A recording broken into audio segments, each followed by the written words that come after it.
And that's how the theme song goes. Hi there. Hey there. Ho, ho, ho there. Welcome back to the Constitutionals podcast on this very eve of December 5th. Christmas is 20 days away, starting tomorrow. Starting actually the day that this podcast comes out.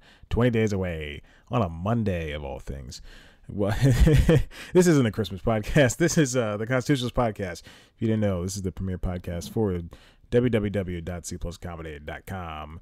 If you just heard a little brush against the mic, I pulled off a piece of lint from the windscreen on the mic. There you go. You know what? I think I got this microphone last Christmas. Did I? Or was it 2 years ago? I don't know. But anyway, it's one of the best gifts I've ever gotten. Also, it's one of the only gifts I've ever gotten every Christmas. I ask for something, I get nothing. It's great. So anyway, let's get right into this. Last week was the very big special event on the CW, the third annual DC TV crossover event.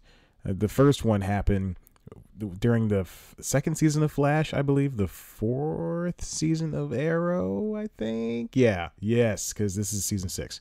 The first one was, everybody was so excited about it. And by everybody, I mean just the people, the 3 or 4 or 600,000 people that watch Arrow and Flash. I don't know what the ratings are for those shows, but I know the ratings for Crazy Ex-Girlfriend, 200,000 people, less than that.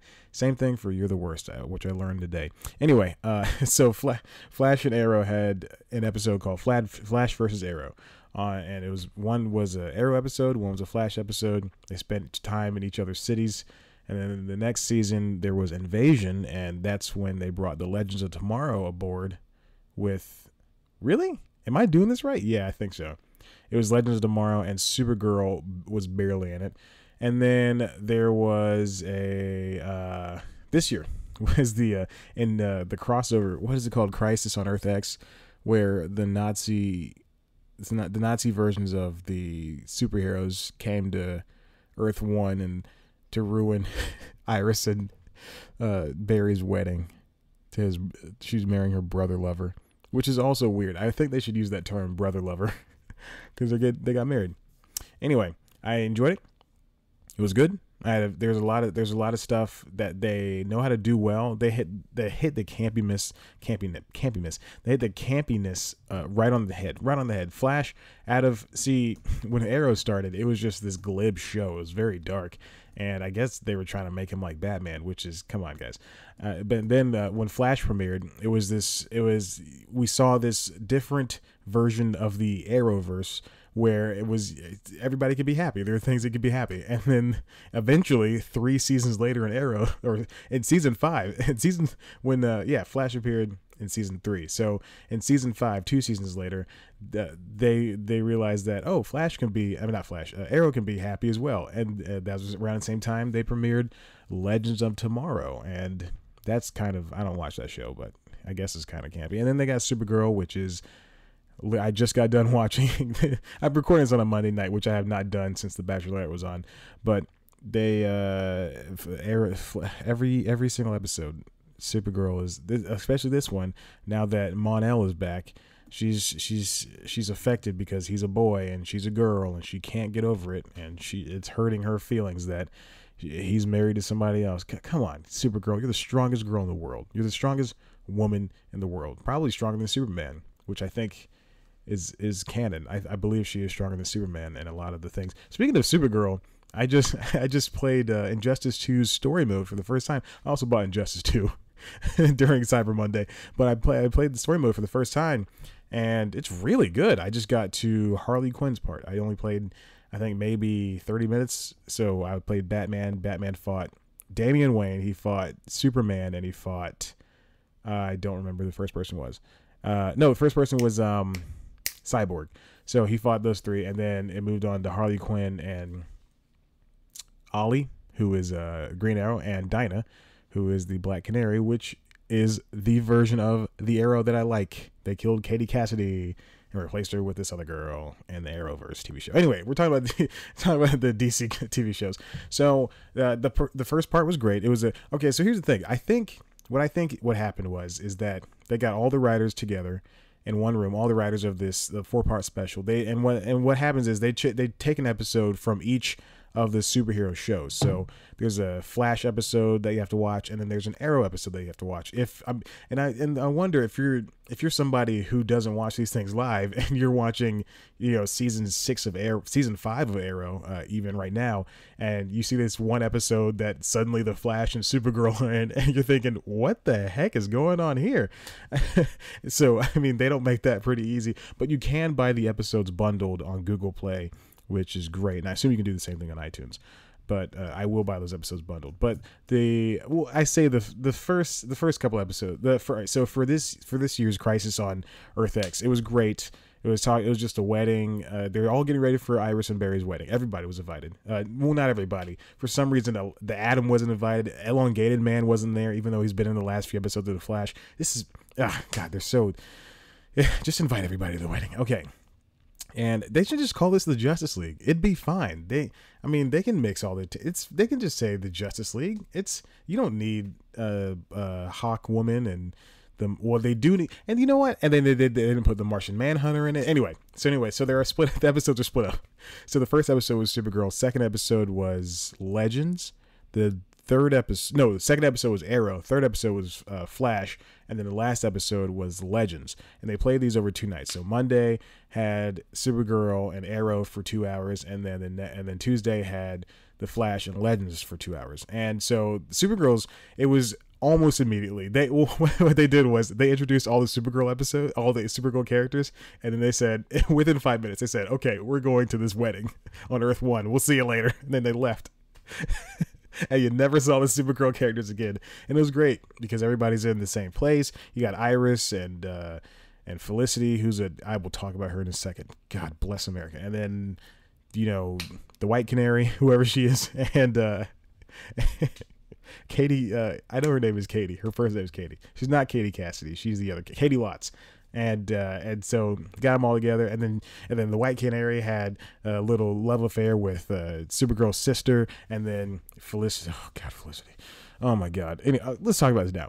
Felicity, the very end, in Legends of Tomorrow. I suggest you guys go watch all these episodes and then skip the part that I'm about to tell you about. In the last 2 minutes of the Legends of Tomorrow. So everybody goes back to the regulars except for, then Felicity, Oliver, Diggle, and who was in here for 2 seconds? Felicity, Oliver, Diggle, and Iris. They're all standing in this park, and then Oliver and Flash and Barry, and Barry says, "Hey, why don't you marry us?" And then Diggle said, "All right, cool, I'll do that for you guys." And then they're staying there, and he's marrying Barry and Iris. And prior to this, Felicity had told Oliver that she wasn't going to marry him, and it was a whole big subplot, and it was probably 100% the worst part about this entire ordeal. Oh my God. And so they get married, they kiss, and then Felicity goes, "Ooh, I want to get married too." The entire time, this entire B plot was her not wanting to get married, and then all of a sudden she wants to get married, and it pissed so many people off. The Arrow subreddit changed its name again. This is the second time it's happened, to The Punisher, which is supposed to be a better show than the Arrow is right now. The first time they did it was for Daredevil, because again, the issue is that the creators of this show, the Arrowverse, and all the shows around it, is that they keep going along with these internet love affairs. They love when people say they love. I should not be messing with this. You can just hear it on the mic. When people say they love Felicity and Oliver, Feliciter, or Olicity is what people call it. Then he says, then Greg Berlanti just goes, "Yeah, let's put them together." And she should have died. She should have died a long time ago, but you know what? She didn't. And God, this is what they should have done. They shouldn't, instead of killing the Black Canary, Katie Cassidy, they should have killed. I don't care how much I didn't like her in the first few seasons. She didn't earn my respect until season 5, or was it season 4 when she died? But they should have killed Felicity, because she was shot and she was paralyzed. They should have just killed her. They should have let Oliver and Katie Cassidy get together, and then the show would be better. I would be enjoying it, but no, I can't enjoy it. Now it's on Supergirl levels. With them married, it is on Supergirl levels. I guarantee Thursday's winter finale of this show, I'm just gonna be fed up. I'm just gonna say because I think Emily Bett Richards is Rickards or whatever the heck her name is. I think she's a very pretty woman. I think she's a fine actress. I'm not gonna say she's a good actress. I'm gonna say she's a fine actress. She does oversell. She's the definition of CW actor, but I just don't like her character. I hate Felicity, and I genuinely dislike her with a passion. So there's that.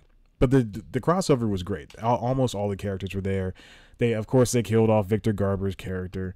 I believe that the guy who plays Captain Cold said that he was done playing Captain Cold. He filmed his last scene, but there's another Captain Cold that came back. His character died. The Captain Cold of Earth 1 died, I think, on Legends of Tomorrow, and then they found another Captain Cold on Earth X, and then he decided he was going to stay on Earth 1.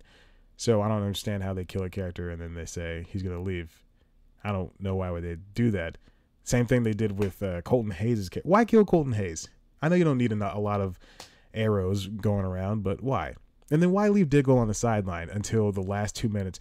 The issue is the buildup was great, but the epilogue, the payoff, wasn't good at all because, one, the wedding didn't happen, and two, everybody just said, all right, we're gone. We'll see you guys later. The Legends, they said, okay, we're going back to time traveling through space and time. And then Supergirl said, all right, maybe my sister got to get back to our Earth. I don't get it. There's no falling. They didn't. If you spend that much time setting up development and having fun and stuff, and in the 4-part, just campy, enjoyable episodes of your very popular DC TV shows, I don't understand why you can't let these things just let them wrap up neatly. And what gets me going, and then also Black Lightning premieres Tuesday, January 16th, I believe. I think that's what I saw during the commercial today, to this evening. And I don't know, because that's not on the same Earth. Again, it's something that doesn't take place during the Arrowverse. So why create these shows? Why can't? It's not like if you put them in the same universe, of course I'm going to expect them to meet up at the same time, but why can't you put Black Lightning together with the Flash? Why couldn't have Supergirl been on Earth? It doesn't make sense. It does on Earth 1. We don't need these universe things. They could have introduced universe with Gypsy. I don't understand it. It doesn't make sense to me. It's a lot of lazy plotting here, and Supergirl is just the worst one. And so Flash and sometimes Legends, the episodes I've seen, I've only seen 2 episodes of Legends, but not 2 episodes, a season and some change. But I don't know. I just don't believe them. Anyway, let's get on to the main topic. Oh, also, I just got an email that said, Alec Baldwin prepping talk show for ABC. Let's see what it says. Alec Baldwin was expanding his relationship with ABC. The Disney-owned network is teaming with the Emmy-winning actor for a talk show. I wonder if it's based on his... Oh, okay, it's based on his podcast, Here's the Thing. That's on WNYC Radio. Oh, wow, okay. I wonder if it's going to be a show that's going to be on during the day, or it's a once-a-week show, or if it's an actual talk show. Anyway, okay, we'll see what happens. We'll see what happens to that. And Quentin Tarantino and J.J. Abrams are teaming on a Star Trek pitch. This is the breaking news. Okay, I'm gonna move on. I should not be doing that. Okay, and the last one, the main topic is going to be about. Okay, so last week I got a little email. All right, as I typically do. Little entertainment email. It said somebody, I forgot who wrote it, but they're talking about Jimmy Kimmel and Stephen Colbert and how they're basically in a ratings battle. And ratings for late night shows are very important. If you're a late night show, you're not getting ratings, then your contract's basically not going to get renewed. And if you're not getting on, that's why all the late night people now upload their shows clips to YouTube. That's why Corden's so popular. Kimmel used to be popular. Not Kimmel. Fallon. There's so many Jimmys. Fallon used to be popular. Kimmel's now getting recently more popular, and I guess now he's a part of that trifecta of getting ratings. But Steven is getting the ratings, the higher ratings, because he frankly talks more about politics. But Jimmy, the issue is Jimmy's not a political comedian, and he doesn't need to be. And I mean, there's ratings. I mean, he was beating everybody before Steven came along for years because he was just doing weird, fun games. And I don't understand. I mean, I understand why it's a topic of conversation, but I don't think Jimmy Jimmy and Steven at this point are in two different arenas. Just like how Conan is in a different arena by himself, just like how Sam B is in a different arena.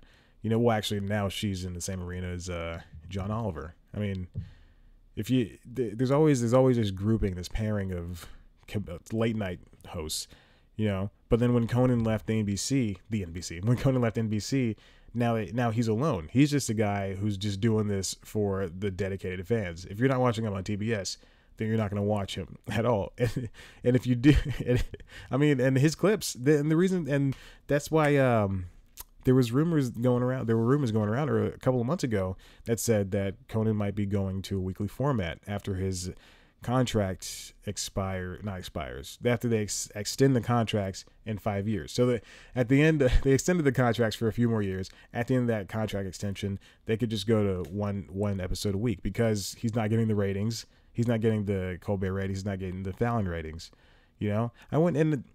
I wonder, and his episodes of Conan Without Borders, whenever he travels around the world, seem to do better online. So they just think that if they can get one episode 44 minutes a week, then they can cut out those little snippets and upload them throughout the week. But I don't think that's viable for them. But I don't think that in the long run, it's just, I don't know. Conan's a guy he's been doing nightly for 23 years. No. 24 years, because they're the same age as me. Yeah, the show's the same age as me. So 24 years, when you've been doing this for this long, it's just you get into a rhythm. You know how it goes. Even when he was kicked off of NBC, he was in the same. That's how Conan and I are the same guy. We were both kicked out of NBC. One was local news and one was late night. Let's see which one's which. But when he was kicked off NBC, he just, and then he had to spend 7 or 8 months without a show, and then they got on TBS. That's how, it's, I don't know what I'm saying here, but I wonder if Seth Meyers, I wonder what kind of arena he's battling in. I don't think he's battling for anybody. I think it's just whenever, I remember when Seth Meyers first, I happened to catch this episode. Seth Meyers came out and he sat behind the desk for the first time. When he didn't do a monologue, this is when in the early months of late night, when he was doing a monologue like everybody else, and it was him standing up in front of a curtain, and it didn't really play well. The audience was, they had to be into it because they're the audience up front, but they weren't really into it as they were as a Fallon audience are when they're clapping at every last sentence. So I remember when he came out and this is probably 2 years ago, and he sat down behind the desk, and everybody was flabbergasted. He's sitting behind a desk. It's the first 5 minutes of the show. He needs to do a monologue. How dare you?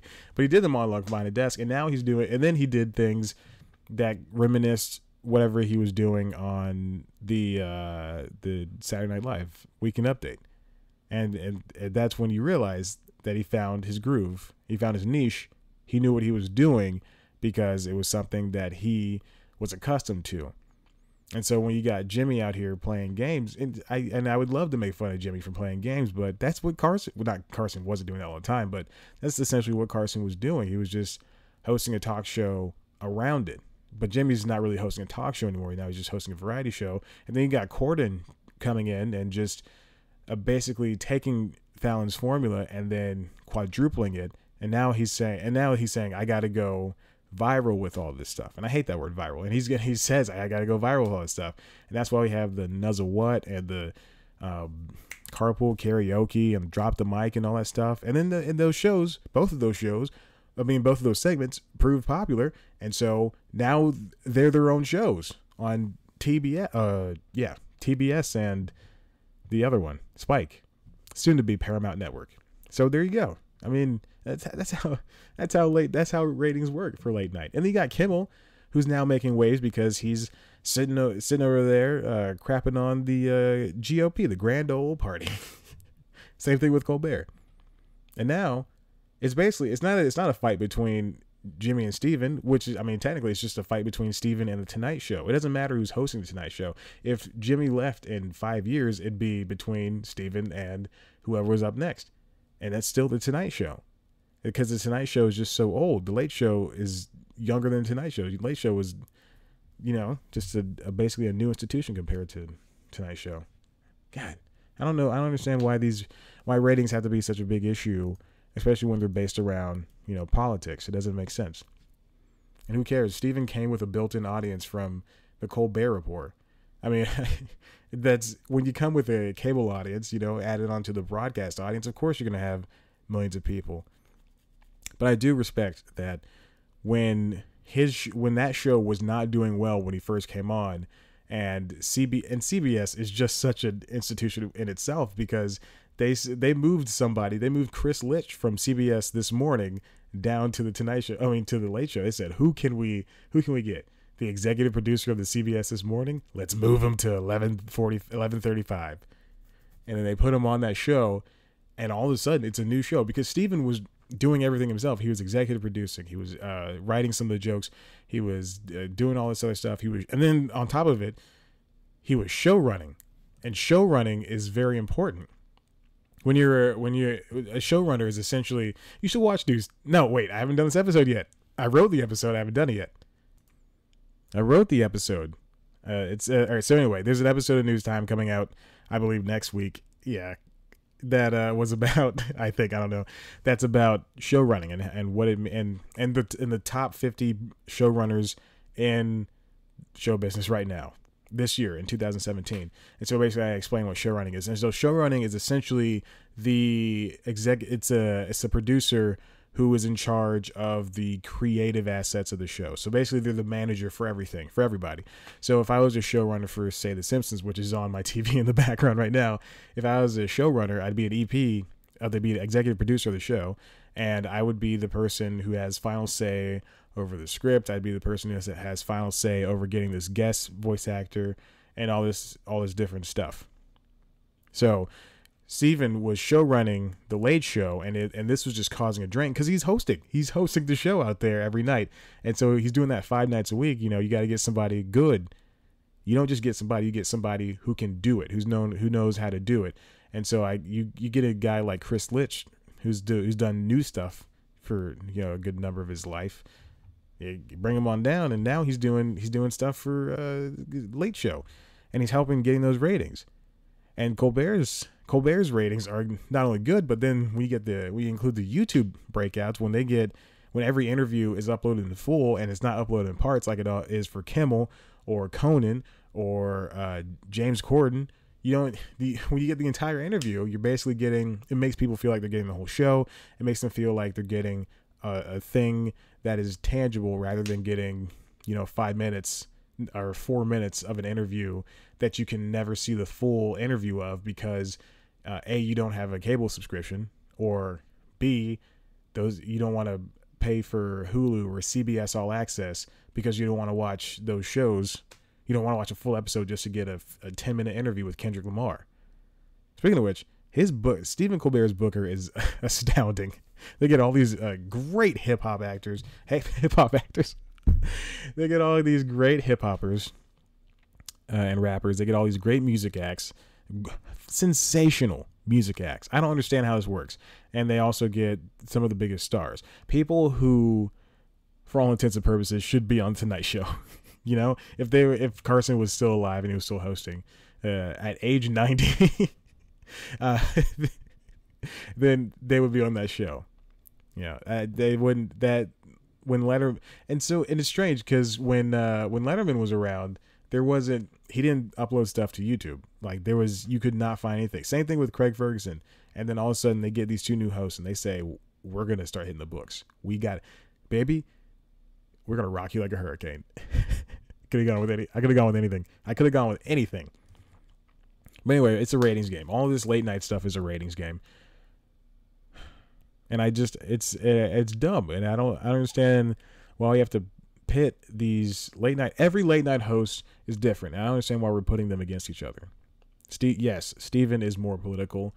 James is more viral. Fallon's an all around good guy. Kimmel is more direct. I love Kimmel. I love Conan a lot, and Conan's my number 1 guy. But Kimmel, there's just something direct about him, where the stuff he does he's doing with Roy Moore, the stuff where he's challenged to a fight by Roy Moore, and Kimmel's just calling him out with no jokes, and he's just saying, I will fight you. and you can bring a little 6-shooter with you. Man, Kimmel, that's some gangster moves right there, Kimmel. That's really cool. And then Kimmel, I don't know how to categorize him, and I don't know how to categorize Conan. I think those are two guys that just don't fit into any one niche. They don't need to. And then you got Chris Gethard, who's doing amazing work. I don't want to talk too much about him already because I did that last week. But there's just so many. There's so many talk shows, and there's just so many that exist. I used to want a talk show. I think I've said this before. I think I used to want a talk show, but now I don't because there's so many permutations of it. And then it just doesn't make sense to give every comedian a talk show. You look at Comedy Central, every comedian has a talk show. Even Hannibal Buress had a talk show. Moshe Kasher, Nikki Glazer, but, those are good shows. I like those shows, I'm not going to lie. Well, Nikki's was canceled, sadly. But everybody's had a talk show. It's like a rite of passage. If you have a talk show, then you have made it into comedy. Oh, my gosh. But anyway, ratings are very important. And CBS is really gunning for those ratings. But if NBC really wanted to do something, I don't know what that would have to be. But I think Jimmy really started losing his ratings last year during the presidential campaign, during that hair tussle bit. Oh my God. I think once that happened, everything went down the drain. Everything that we knew it has just changed for the worse. So I'm sorry, Jimmy. I really like him though. I wish there was I didn't choose anybody for the favorite comedians of all time. But you know what? I'll go with Jimmy. I want to give the underdog the upper leg. Jimmy's a very funny guy, and he's I really, what is his last name? It's Jimmy Fallon. I'm trying to be smooth about looking him up, looking up all his stuff. Oh my gosh, but he's a very funny guy, and I think, what is this USA Today? It says Jimmy Fallon, Kimmel, Colbert, Myers, O'Brien. Oh, okay. Best of late night. I don't care about that. All right. Anyway, but Jimmy's a great guy. Too bad he was not a good actor.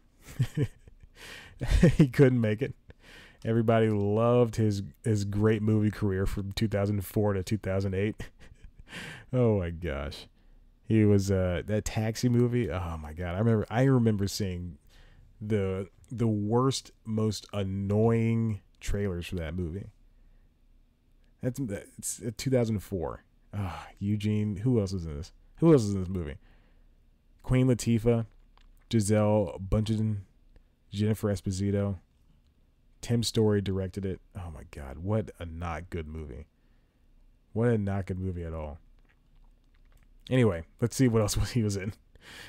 Dougal. Oh my God, Dougal. Wasn't Jon Stewart in that movie? I don't think that's a good cartoon movie. I want to see the movie so badly, and I think that's a French movie. It definitely is a French movie. It's about a dog with some long hair. Robbie Williams was in it in the British version. Wow, yeah, Jon Stewart was in this movie. Oh my gosh, ugh, Whip It. That's the only good movie he was in. Get Hard. And basically every movie of the past 5 years that he was in, he played a version of himself. Bucky Larson, Get Hard, Ted 2, Jurassic World, Jim and the Holograms, and Popstar Never Stop, Never Stopping. Oh my God! But he's a good guy, and I really appreciate everything he's done. And that's it. That's all I got for this week on the Constitutionalist Podcast. Hey, guess what?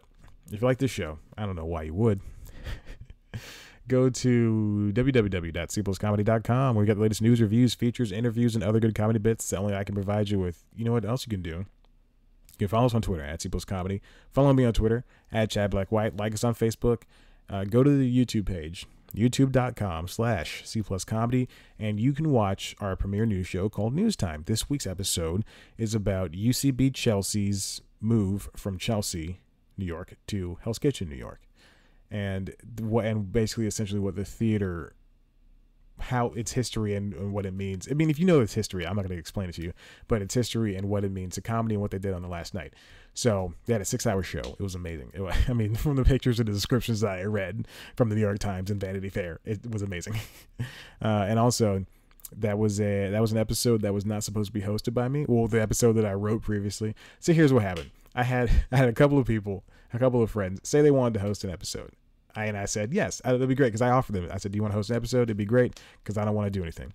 Because it's a lot of work for me to host and do all this stuff. So They agreed. Last week I said, all right, do you want to do it this week? And then both of them kind of bowed out, and it was at the last second. And so on Friday night, I ended up writing an episode. Here's what happened. The week prior to that, I wrote their episode just so I could have the script done and not have to do anything. So then they bowed out on Wednesday, and I said, okay, fine, whatever. After I finished the script and everything, I said, fine, whatever. So I started writing another script, and this is so stupid. I started writing another script. I looked at the dates of when the script would be most prominent, and then I found that it'd be most prominent on January 15th. And I was because at this point, it's now almost 9 o'clock at night on a Friday night, and I'm thinking I can shoot news time really quick, and then I can go to bed. It turns out I didn't, and I was so angry with myself because I didn't understand how the time worked. I was looking and I was writing, and I said, "Oh my God, this will be better on January 15th because this thing happens on January 15th. God bless America." And I stopped writing it. I have like one more paragraph left, and then I started writing another episode of News Time. That's 3 episodes of News Time I wrote in 1 week. 3 episodes of a show nobody watches. So now essentially I have the next 6 weeks planned out of News Time. It's not my fault. Yeah, it's a mixture of everybody's fault. So I wrote another episode that Friday night. I stopped at 11. It takes me about 2 hours if I'm uninterrupted on writing. Then I can write an episode of News Time in about 2 hours. Sometimes in an hour. It depends. It really depends on the subject matter too, because I got to do research. I got to listen to music when I do this. I got to be uninterrupted. So I finished it around 11 o'clock, and then I said, I can't do this. I'm not going to be able to finish. So I went and I would go shoot it. So I went to sleep, woke up early, and then I shot it. And my voice was not right. It was so groggy and tired. And it was only 7:30 in the morning. I wake up at 5:30 every morning, but it was only 7:30. And I thought, this is how I sound. This is how everything is. It's not fair. And I shot the episode, and I kept messing up because it's the morning time, and I like to shoot in the morning, but I don't like to shoot when I'm still tired. So it's weird. So I really like to shoot at night because the sun is down, and the way I have my quote unquote studio set up, the light bleeds through no matter what. I have to get shades or something for my windows. But anyway, so yeah. So then I ended up shooting it, and then I ended up editing it on Saturday. Oh my God. And then it turned out to be an episode that's sub like 7 minutes, which I haven't done. Every time I do a sub 7 minute episode, I fear that it's really bad. Like I'm bad. I'm back to the bad episodes that were what I did 100 and I've done 170 now. So I always fear that I'm back to the bad episodes of the first 100 episodes essentially. The first 100 are crap, but once you get to a certain episode, I don't know which one. If I see the title, I know which one. But once you get to a certain episode, it finally gets decent. I put down the tablet. I don't read. I'm not screaming. It's just this, and that was this year. So I've been doing this for 3 years, and then you finally get to an episode that's good that happened in 2017. When you've been doing this since 2014. Oh my God, late 2014. Crazy, yeah. This is the 3rd year. Oh boy, News Time but I love it so much. Hopefully I get something out of it. If not to know how to present myself on camera. I'm really good around a camera. I'm really good around a mic too. This stupid podcast that only 7 people listen to. I'm really good around a mic now. I know it, and plus I know how to edit stuff. It's fine, whatever. I was closing the episode. I was closing this stupid idiot dumb show. All right, anyway, yeah, you know where to find us. It's been 34 minutes. Okay, I'll see you later. Bye.